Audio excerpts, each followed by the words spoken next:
What's going on, folks? Ted from Nerd Immersion here, and I wanted to make a quick update about Baldur's Gate 3. So if you haven't been keeping track, there's obviously been a bunch of patches and hot fixes, and probably some of the most interesting, most recent news is that once again at another award show, Baldur's Gate 3 has cleaned up at the BAFTA Awards, earning the Game of the Year title there, or Best Overall Game, which makes it the first game in history to win Best Game or Best Overall Game, Game of the Year from the 5 major video game awards.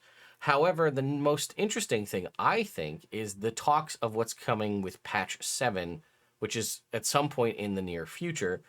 And they actually released a little bit of a blog post here, you can see. It says, we still have a few tricks up our sleeve.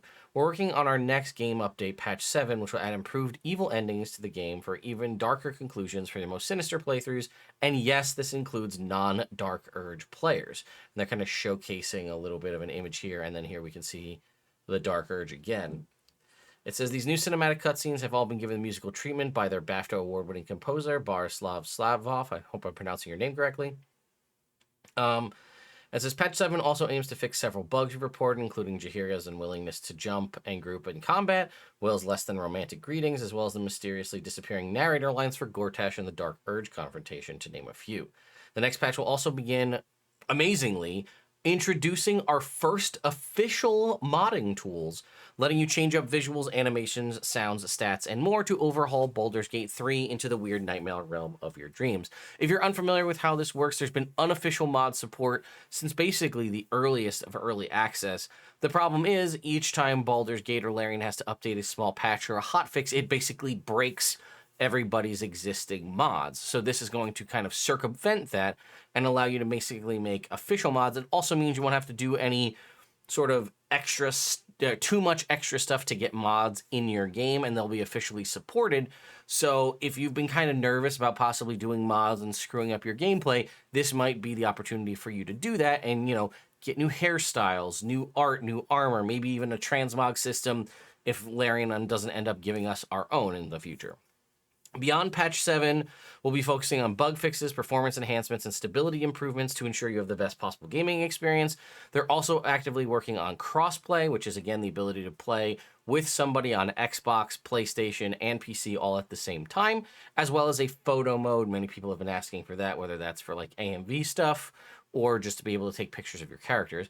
But the work required to bring those to you means that these additions will likely be further down the road.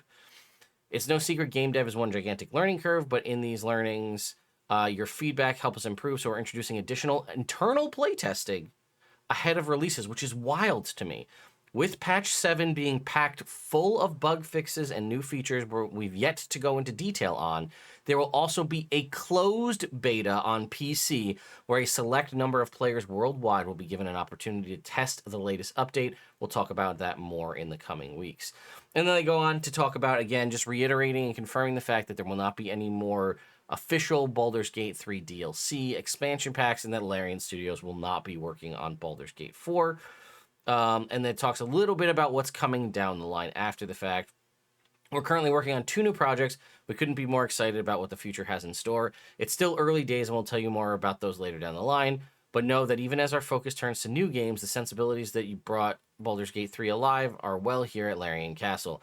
We're fueled by the very same fire in our bellies, one that drives us to create an immersive experience shaped by your choices, and we can't wait for you to join on this next adventure.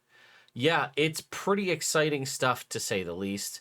I mean, I'm very curious what Larian's going to end up doing in the future, but so like they talked about how, okay, right, new endings, new evil endings are definitely coming, and official mod support. But I'm wondering what is going to happen outside of that, so much so that they're doing a closed beta test for this next patch. We've never seen this in the history of Baldur's Gate 3 thus far. The patches just kind of come out when they come out, and that's that. People speculate on the time when they start seeing updates show up in Steam, but there's going to be so much new content that they have to beta test it. I don't know what this could mean, but I'm very excited at the possibility. There's obviously a lot of things running around my mind. I mentioned a transmog system. That would be a huge one for me. Official mod support is massive. One thing that's come up pretty recently in some of my other playthroughs, having played Baldur's Gate 3 so much that I would love an official support for, would be a randomizer. I don't know how reasonable that is to even request, but I've played Baldur's Gate a bunch, and I've played with a lot of people who've played a bunch. So if we ever decide to like get together for an impromptu stream, playing it on a randomizer would be wild to just see where things set up. But obviously, the nature of the story is it is very linear. So I'm not sure how much a randomizer would work, but I don't know. What other things would you like to see coming from Larian Studios in Patch 7 and Baldur's Gate 3? Really just go nuts, right? It's obviously big enough that they think playtesting is required. What could there be beyond just mod support that it requires actual plays? Could we get a PvP mode? That'd be wild. I don't know. Let me know your thoughts and opinions in the comments down below. See you all next time.